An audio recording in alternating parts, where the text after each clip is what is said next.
આમાં ઘણા કોમેન્ટ કરશે પ્યોર વેપારી પણ કોઈને કાને બંદૂક રાખીને તો નથી દેતા ને અમે વેપાર કરી છીએ અને દેખાડી છીએ ક્વોલિટી છે ગમે ત્યાં ટેસ્ટિંગ કરાવી લેવાની કાંઈ ડુપ્લિકેટ વસ્તુ મળે તો એ માગે ઇનામ આપણે હંધાઈ જાણી છીએ અત્યારે કેટલું માર્કેટમાં કલર વાળું ને એસેન્સ વાળું ને ડુપ્લિકેટ ને પ્લાસ્ટિકનું પેલા તો આપણું છે ને એમાં આપણે કેવી રીતે કમાણી કરી શકીએ ખેતીને સમૃદ્ધ કરવી હોય ને તો ખેડૂતોએ પોતાની પ્રોડક્ટ છે ને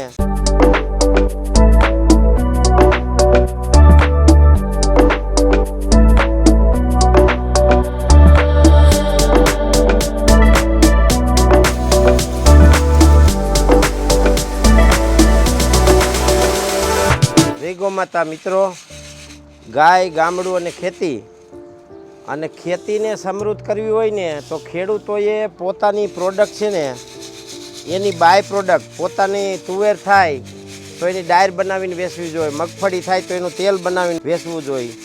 અને આનાથી જો બીજા લોકો પૈસા કમાતા હોય તો ખેડૂત કમાય એમાં વાંધો હું. અને ખેડૂને આમ થયું આ સિઝન પતે એટલે બીજે કામે જવાનું હોય, છોકરાઓને બીજે નોકરીએ મોકલવાના હોય, છોકરાઓને બીજાની ઓફિસમાં કામ કરવાનું હોય. તો એના કરતાં આપણી પ્રોડક્ટ તૈયાર કરી, મરચાં થાય તો મરચાંનો પાવડર તૈયાર કરી, હળદર થાય તો હળદરનો પાવડર તૈયાર કરી, શેણા થાય તો શેણાની ડાયર બનાવી, આ તુવેર છે તો તુવેરની ડાયર બનાવી.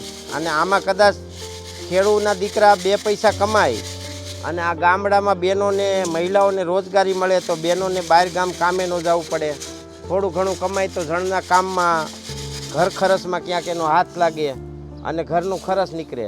આવા નાના નાના રોજગાર માટે સરકારની એટલી બધી સ્કીમો છે. PMEGP રૂરલ ગામડામાં રોજગાર, પછી PMFME, આમાં સરકાર 50-50 લાખ રૂપિયા આપે છે મોર્ગેજ વગરની લોન અને 30-30, 25-25, 35-35% જે સબસિડી કેટેગરી મુજબ.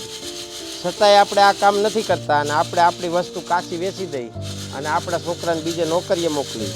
તો આપણે આપણામાં જ જો મગજ ન હાલતું હોય તો આમાં બીજાનો આપણે દોષ દઈ પછી મોદીને ગાયરું દઈને, મુખ્યમંત્રીને ગાયરું દઈને, ફલાણાને ગાયરું દઈને, ઢીકડાને ગાયરું દઈને, ધારાસભ્યને ગાયરું દઈને, એ બધું મને લાગે છે કે આપણા વિષયથી બારું છે. પહેલાં તો આપણું છે ને એમાં આપણે કેવી રીતે કમાણી કરી શકીએ. અને આમાં બે ફાયદા છે. આવી ક્વોલિટીની ડાયર લોકોને મળે, પ્લાસ્ટિકની ડાયર ખાવામાંથી બચે. તમને આપણે હંધાઈ જાણી છીએ અત્યારે કેટલું માર્કેટમાં કલરવાળું ને એસેન્સવાળું ને ડુપ્લિકેટ ને પ્લાસ્ટિકનું વાતો સંભળાતી હોય. આપણી પાસે કાંઈ પ્રૂફ નથી પણ એમ કહે છે કે પ્લાસ્ટિકની ડાયરો આવી ગઈ, પ્લાસ્ટિકના ચોખા આવી ગયા, આવી વાતો સંભળાતી હોય. તો એવા શહેરમાં રહેવાવાળા બધાને આવી પ્યોર વસ્તુ મળે તેમાં ખોટું શું છે? આમાં ક્યાં આપણે ચોરી કરી લીધી?